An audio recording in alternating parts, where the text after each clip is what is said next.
Très bon début de semaine à tous, mesdames, messieurs, bonsoir. Voici les titres du journal.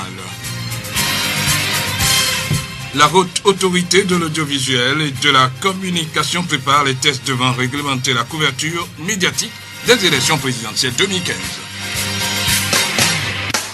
Malgré les dangers qu'elle représente pour la santé humaine, plusieurs personnes s'adonnent encore aujourd'hui à la dépigmentation. Pourquoi et quand consulter un gynécologue? Les réponses dans cette édition. Voilà pour le sommaire du journal.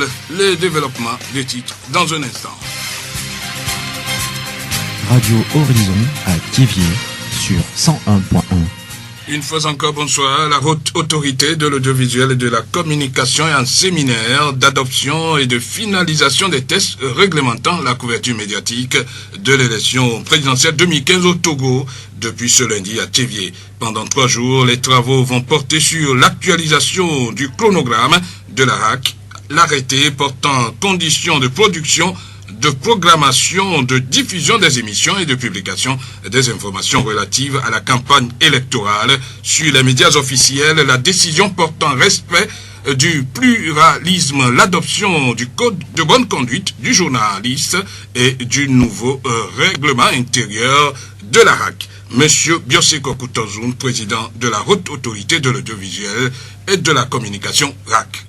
Les élections passent, mais ne se ressemblent pas. Nous avons eu tout dernièrement à faire les élections législatives et il fallait adapter les textes réglementant les élections législatives. Nous l'avions fait à l'époque. Aujourd'hui, il s'agit de l'élection présidentielle. Et donc, nous devons adapter également nos tests à l'élection présidentielle. Et donc, nous ne devons pas lésiner sur les moyens quant à ce qui concerne justement la presse officielle, puisque le premier test que nous allons examiner et adopter ici, c'est d'abord le test qui donne et fixe les conditions de production, de programmation, de diffusion, de publication des émissions relatives à la campagne électorale par les médias officiels. Ensuite, nous avons également pour les médias privés une autre décision que nous devons examiner ici et adopter qui parlera du pluralisme de l'information. Donc il est important à ce niveau-là aussi qu'on puisse faire le réglage de ces textes pour être conforme justement aux élections présidentielles.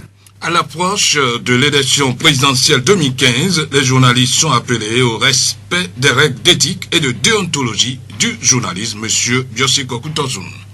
Notre message à l'endroit des médias, c'est de pouvoir garder ce que nous avions dit, l'atmosphère d'apaisement, faire en sorte justement que ces élections soient véritablement apaisées. Et pour cela, je crois qu'on n'a pas à faire l'économie de quoi que ce soit. Il faut juste respecter les règles, faire en sorte que tous nos médias sachent qu'aujourd'hui, nous avons commencé effectivement à dérouler au niveau de la haute autorité de l'audiovisuel et de la communication le chronogramme en vue de l'élection présidentielle. Et donc, chacun devra rester serein, mais chacun devra rester également rigoureux par rapport aux règles d'éthique et de déontologie. Et c'est ça que nous voulions souhaiter à tous les médias, que ce soit les médias privés ou les médias officiels. Eh bien, chacun devra savoir tout simplement faire la part des choses et être assez, je dirais, penché vers l'apaisement du climat que nous sommes en train de vouloir instaurer pour l'élection présidentielle. Ce séminaire qui a débuté ce lundi donc à Thiéviers, prend fin mercredi prochain, 14 janvier 2015. La voix vision. La dépigmentation et la maladie à virus Ebola ont été au cœur ce lundi d'une sensibilisation qui a réuni autorités politico-administratives et traditionnelles et les membres de l'association de femmes de la préfecture du Zion. Cette initiative de l'association Saint-Thomas et de société Xmed, spécialisée dans la vente de produits cosmétiques, a pour but de sensibiliser les populations sur les méfaits de la dépigmentation et les modes de prévention de la maladie à virus Ebola. Monsieur Thomas Soussou, président de l'association Saint-Thomas. La plupart de nos sœurs, nos frères sont là pour se dépigmenter. Chaque fois, vous voyez ce fléau partout dans la sous-région et en particulier le Togo. Du coup, on s'est mis sur nous de sensibiliser nos sœurs, nos frères qui sont là pour se dépigmenter, de ne pas le faire. C'est pour ça que nous sommes ici à Thiéviers. C'est un programme qui a commencé il y a de cela 3 mois. Nous l'avons fait dans d'autres régions comme Vaughan, Anéro et aujourd'hui, on a eu l'occasion d'être à Thiéviers pour leur sensibiliser sur ces fléaux qui nous pourrissent la vie. Victor Ketemepi est kinésithérapeute au centre hospitalier de Thiéviers et point focal sur la prévention des incapacités sur le projet ulcère de Boroli. Il nous parle de la dépigmentation et de ses méfaits. Si on veut parler de la dépigmentation, on doit parler de la peau. La peau est faite comme Dieu l'avait créée. Mais après tout, les gens utilisent certains produits qui neutralisent ou bien qui nécrosent un peu la sensibilité et tous les apports donnés à la peau. Donc c'est ce qui fait que si on parle de la dépigmentation, ce qui veut dire qu'il y a une peau qui est morte, qui n'est pas comme la peau réelle que Dieu a conçue pour une personne. Ça se présente par le jaunissement de la peau et une peau, si tu touches, tu verras les veines aussi qui se font voir sur cette personne et vous allez voir aussi des brides, certains signes sur la peau et certaines colorations noires, jaunes sur la peau d'une personne. Ces effets sont multiples. Bref, que les gens puissent vite comprendre. Supposons qu'il y a une personne qui s'est dépigmentée et qui est malade ou bien qui a une brûlure. Là, la plaie ne se cicatrise pas vite parce que la peau n'est pas épaisse. La peau ne se nourrit pas. Ça fait que la plaie là ne se cicatrise pas jusqu'à ce qu'on aura même à donner un nom à la plaie là que c'est une plaie qui ne guérit jamais. Aussi, chez certains qu'on doit opérer et s'il va à l'hôpital, la personne là n'aura pas l'opportunité du docteur qui aura un cœur gentil de le traiter parce qu'il craint qu'après ça, la personne n'arrivera pas à avoir une bonne cicatrisation de sa peau.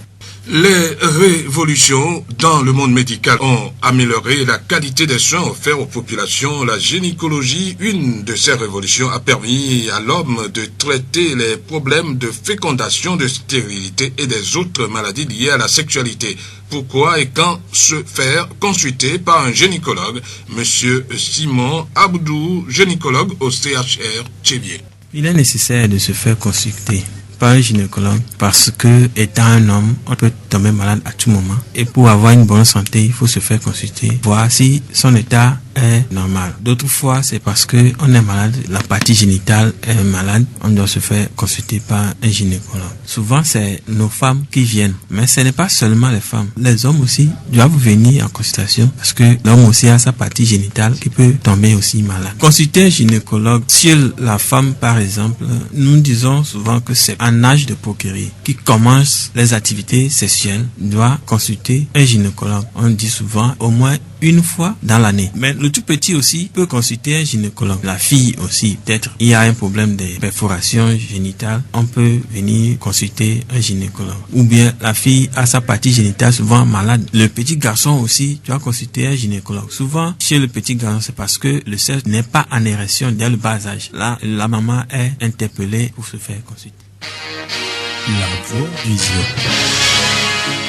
La dépravation vestimentaire se porte de mieux en mieux dans nos communautés. Mis à part la rue, l'habillement indécent s'est transporté dans les églises. Même les femmes mariées ne peuvent plus se passer des habits moulants, des mini-jupes et décolletés, des petites robes et des pantalons dans leur foyer. Si l'habitat fait le moine, que doit alors porter la femme mariée? Madame Doglan Adedje Massan, présidente du réseau Femmes Leaders du Togo. Les femmes mariées surtout doivent être en 2 pagnes. Et le pagne qui est en dessous doit être attaché avant de mettre le second pagne là-dessus, à la maison comme en dehors de la maison. La femme mariée doit nouer sa tête. Elle ne doit pas laisser ses cheveux en vrac. La femme mariée dans le temps ne portait pas de pantalon. Mais de nos jours, nous voyons les femmes mariées qui sont en pantalon, qui sont à jupe, mini, ce qui n'est pas des intéressant pour une femme mariée parce que la tenue de la femme la classe dans un rang social donné. Et si tu es marié et tu n'arrives pas à t'habiller comme les mariés dans tes sorties, tu seras embêté par de petits gars qui te classent là où tu t'es mise toi-même. La femme mariée doit être en 2 pagnes, nouer sa tête et porter une robe ou bien camisole qui est bien décent. La femme doit porter certaines choses qui doivent la mettre là où elle est. Une femme mariée qui doit porter 2 pantalons sort nécessairement avec son mari. Si la femme mariée porte 2 pantalons et sort seule, elle a des ennuis. Et quel genre de pantalon la femme mariée doit porter? Un pantalon bien cousu, ample, qui ne laisse pas dessiner son caleçon, qui ne dessine pas sa forme, avec une chemise qui est bien descendue au-delà des fesses, ce qui fait que quand elle se baisse, elle ne fait pas découvrir son caleçon ni les perles qu'elle a portées. La voix du Zion. Nous terminons ce journal avec le communiqué final de la 4e conférence des présidents de la plateforme des régulateurs de l'audiovisuel des pays membres de l'UEMOA et de la Guinée. Victor Tobé.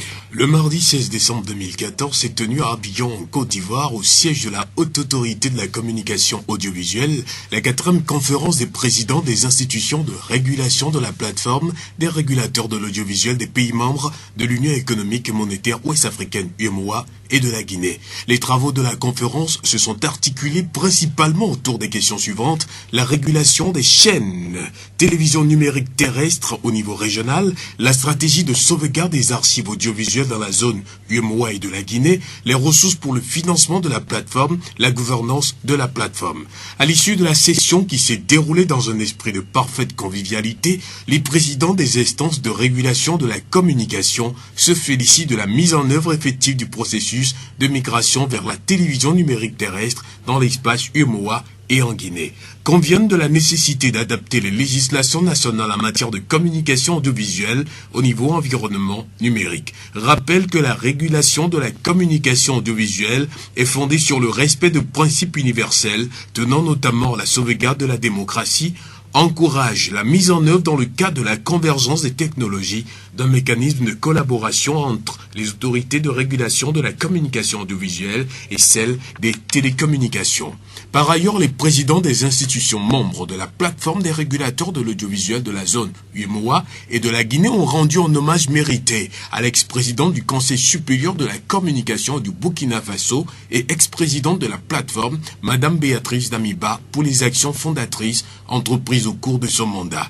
La 4e conférence des présidents des institutions de régulation de la plateforme a procédé à l'élection de M. Bioseko Kutozun, président de la Haute Autorité de l'Audiovisuel et de la Communication HAC du Togo, précédemment vice-président en qualité de président de la plateforme, ainsi qu'à celle de Mme Martine Condé, présidente du Conseil supérieur de la communication de la Guinée, en qualité de vice-président de la plateforme, le secrétariat permanent continuant d'être assuré par la AK Côte d'Ivoire, fait à Abidjan le 16 décembre 2014 les membres de la plateforme.